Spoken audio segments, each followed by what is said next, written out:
Hello student, I am P. Kumar of E-Age Education Center.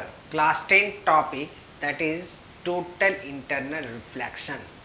इसके साथ ही साथ हम लोग what is the critical angle इसके बारे में भी पढ़ेंगे. When the light passes from the denser medium to the rarer medium and the particular angle the light strike on the surface and again it return to the denser medium. This phenomenon is known as total internal reflection.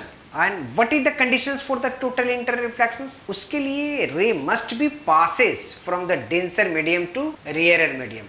Light को definitely denser से rare medium में जाएगा तभी total internal reflections होगा. Angle of incident must be greater than the critical angle. इसका मतलब क्या है कि टोटल इंटरनल रिफ्लेक्शंस के लिए दो कंडीशन हो गए. पहला कंडीशन क्या हुआ कि लाइट को डेंसर से रेयर में जाना चाहिए. इसका मतलब क्या है कि लाइट को ग्लास से पास करेगा, ग्लास से होते हुए ग्लास से फिर वो बाहर निकलेगा तो किस में जाएगा, एयर में जाएगा. या लाइट पानी से गुजरेगा और फिर वो एयर के अंदर जाएगा, हवा में जाएगा, तब टोटल इंटरनल रिफ्लेक्शंस हो सकता है. ठीक है, उसमें भी हमको ये पर्टिकुलर एंगल के बाद ही टोटल इंटरनल रिफ्लेक्शंस एग्जिस्ट करता है. उस फिनोमेनन को हम लोग देख पाते. फिर उसी मीडियम में आ गया तो this is known as the total internal reflections. तो व्हाट इज द कंडीशन? इसके लिए क्या कंडीशन है? पहला कि लाइट को डेंसर से रेयर मीडियम में जाना चाहिए, यानी कि वाटर से एयर में जाएगा या ग्लास से एयर में जाएगा. ऐसा नहीं होगा कि लाइट को किधर से पास करेगी, light passes from the rarer to the denser, तब टोटल इंटरनल रिफ्लेक्शंस नहीं होगा. और दूसरा क्या कंडीशन है? The angle of incident must be greater than the critical angle.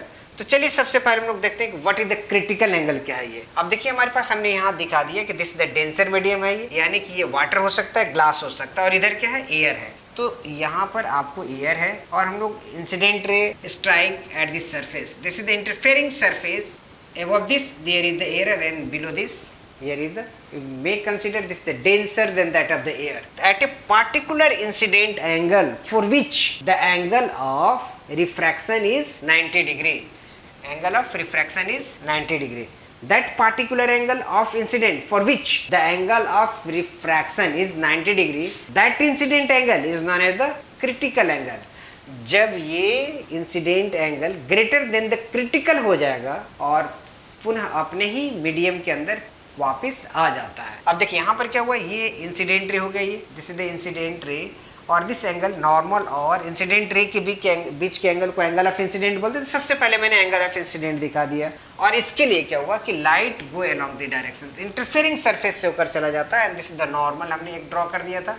तो यहाँ देखिए नॉर्मल और रिफ्रैक्टिंग एंगल कितना होगा, ये 90 डिग्री. लाइट गया आपको नॉर्मल से इस तरफ ऐसे चला गया, इंटरफेयरिंग सरफेस के अलोंग चला गया, तो यहाँ पर क्या होगा, ये this angle become the 90 degree. तो for that angle of incident for which the angle of refraction is 90 degree is known as the that incident angle is known as the critical angle. अब चलिए हम लोग देखते हैं कि total internal reflections क्या होता है. क्रिटिकल एंगल समझ में आ गया. अब इससे जैसे ही ज्यादा आपको एंगल हो गया, ऐसे हमारे पास एक ऐसे चला गया, ये रे देखिए दिस एंगल इज, यहाँ से हम जब ये मेजर करते हैं ये, तो this angle is greater than that of the critical angle. In that situation ray will not, यहाँ पर तो 90 डिग्री पहले हो गया था, again it will return to the same medium, अपने ही फिर उसी मीडियम के अंदर लौट आया. तो this is the total internal reflection.